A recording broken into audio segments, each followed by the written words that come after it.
Faustino Oro has now taken down the two greatest players of our generation in less than 2 weeks, and he's only 10 years old. When I was 10, I was eating dirt, I don't know about you. When he was born, Magnus was already the world champion. So let's go into the games and see what happened there. Alright, so first he played Hikaru Nakamura, Hikaru with the white pieces and Faustino with the black pieces.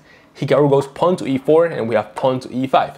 Knight c3, knight to c6 and bishop to c4, and this is a Vienna game. Knight to f6, pawn to d3, opening up the diagonal for the bishop on c1, bishop to b4, pinning the knight on c3, and Hikaru goes knight g to e2, defending the knight. Faustino just decides to explode the position and goes pawn to d5 right away. Pawn takes d5, knight takes d5, and if you take that with your knight, then we can just take the king and that would be not good. So Hikaru instead decides to castle. And now this knight is really under attack. So Faustino just takes the knight on c3, Hikaru takes back with the pawn, and we have bishop to d6. Now Hikaru wants to open the f-file for the rook, and Faustino is not afraid of anything, and he accepts that. He takes on f4, Hikaru takes back with the knight, and we castle.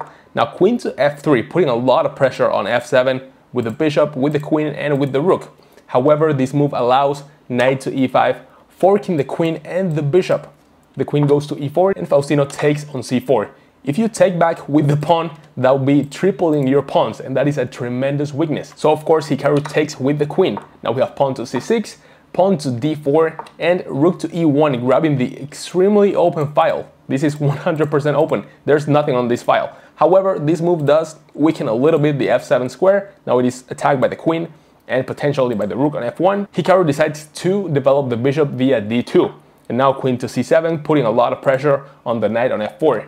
Now we have rook to f2, of course, with the obvious idea of doubling up the rooks and attack the f-file. And now we have bishop to f5, centralizing the bishop. Now the bishop is on e4, looking at the king, potentially attacking the queen at some point if this knight moves. And we have queen to b3 by Hikaru, defending the pawn on c2. Rook to e7 with the idea of doubling up the rooks on the e-file and adding another defender to f7. Pawn to c4 by Hikaru, threatening to go pawn to c5, molesting this bishop, forcing the trade on c4 and giving up the bishop pair. So instead, Faustino goes pawn to c5 himself. Pawn to d5, and Faustino now decides to double up on the e-file. Queen to h3 by Hikaru, and Faustino decides to go pawn to h6. Not a great move, creating a little bit of a target for the bishop, but Hikaru goes bishop to c3. Now we have bishop to e5, asking for some exchanges. Hikaru is not very interested, so he goes knight to h5, but Faustino does want to exchange, so he takes the bishop on c3.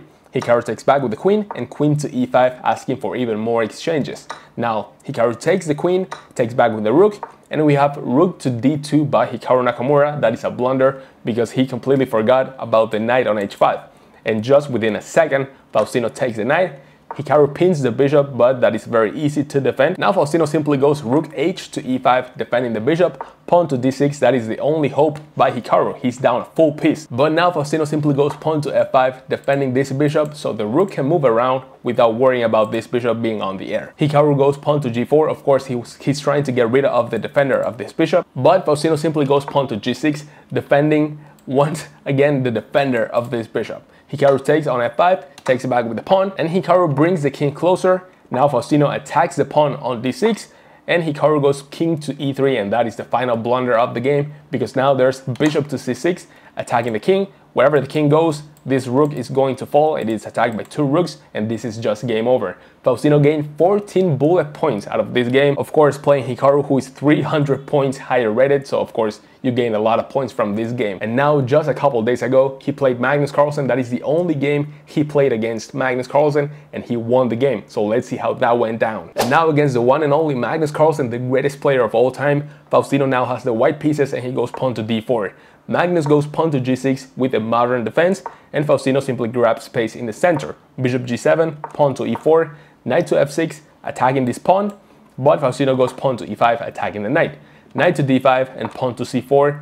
Knight goes put to b6, and you might think that the black pieces, well, Magnus in this case, is very passive. However, this is all theory, all from the modern defense. Now Faustino develops the knight. Magnus wants to exchange some pawns. Faustino takes on d6, takes back, and we have bishop to e2. They both castle at this point, and we have bishop to g4 by Magnus Carlsen.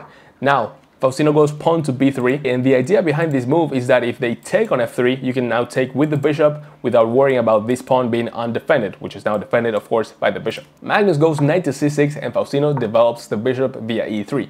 Now you have rook to e8 and pawn to h3, asking this bishop if you want to get trapped, you want to move somewhere else, or what Magnus did, taking the knight on f3. Faustino takes back, and now Magnus goes rook to b8, and that is the first engine move. It didn't make sense to me at first, but the idea behind this move is that you can now maneuver this knight to f5, and this pawn is now not hanging because now it is defended by the rook. That is insane.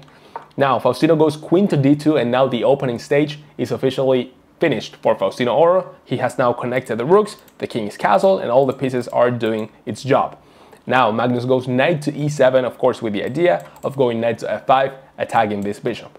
Now Faustino brings the rook into the game, knight to f5 and rook to e1.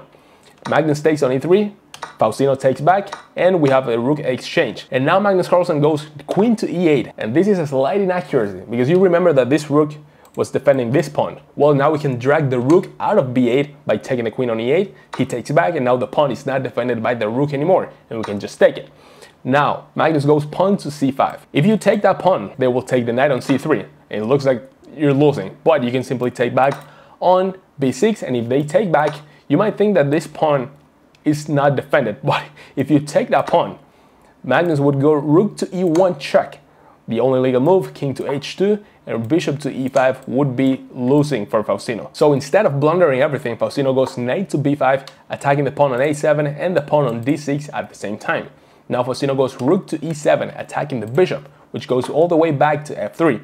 Now we have pawn to a6, attacking the knight. Faustino doesn't move the knight. Instead, he goes pawn takes c5, counter attacking the knight on b6. Now they take on c5. Fausti goes knight to d6 and rook to d7, pinning the knight, but not really because the knight is defended by this bishop. So Faustino goes knight to d5, asking for a rook trade. Magnus, very much convinced that he's the GOAT in endgames, which he is, he goes for a rook trade, but remember that he's down a full pawn, so it's gonna be really tricky. Now, bishop to d4, and they both bring the king closer, pawn to f4, pawn to f5, attacking the knight, which goes back to f2, pawn to a5 by Magnus Carlsen, and they both start maneuvering the knights around, even though Magnus is down a pawn. This is a completely drawn position. Magnus goes knight to c3, attacking the pawn on a2, so Faustino simply pushes the pawn to a4, and now knight to a2. Pawn to g4 by Faustino, trying to gain some space in the king side, king to f6, knight to d3, and Magnus is just dancing around with the knight up until this point, where he goes knight to a2. He blunders the knight, he forgets about the knight on c1, and Faustino doesn't think about it twice. He goes knight takes a2, and Magnus now tries to trap the knight on a2. Now this knight can't move anywhere. b4 is protected, both c3 and c1 are protected by the bishop. So the plan is to bring the king closer so you can bring the knight out. So first Faustino takes the pawn on f5, takes back, and now it's just a matter of bringing the king closer and getting the knight out safely. King to f6, we have knight to d5 check, the king goes back, and we bring the king closer to attack the bishop. Bishop to f6, and now of course Faustino takes that to simplify the position. And now after king to d2, Magnus Carlsen resigned the game, and this was the legendary celebration by Faustino after he won the game. Let's not forget, he's only 10 years old, and he has now taken down the two best players of our generation. There's no doubt that he will become the next world champion at some point. And if you enjoyed the video, make sure you subscribe and turn on the notifications, and I will see you in the next game.